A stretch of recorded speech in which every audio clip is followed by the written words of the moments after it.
Hello বন্ধুরা, আবার একটা রেসিপি নিয়ে এসেছি। আর দহি বড়া বানিয়ে আপনাদের দেখাবো।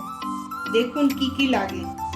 রাত্রিবেলায় কলাই ভিজিয়ে রেখেছিলাম, সেটা পেস্ট করে নুন দিয়ে ফেটিয়ে রেখেছি, নুন জল করে রেখেছি, দইয়ের ঘোল বানিয়ে রেখেছি।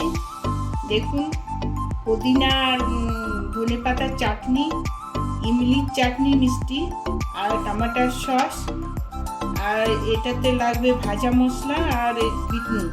চলুন বানিয়ে দেখাই। দেখুন কলাইয়ের বড়াগুলো বানাচ্ছি রিফাইন তেল দিয়ে। রিফাইন তেল দিয়েই বড়াগুলো হয়। এই দেখুন,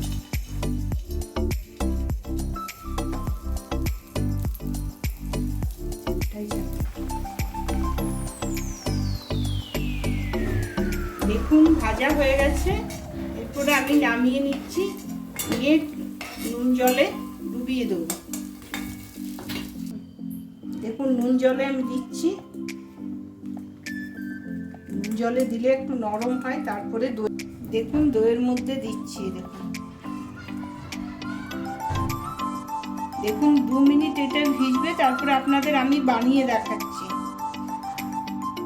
দেখুন বন্ধুরা, দহি বড়া বানিয়ে নিয়েছি।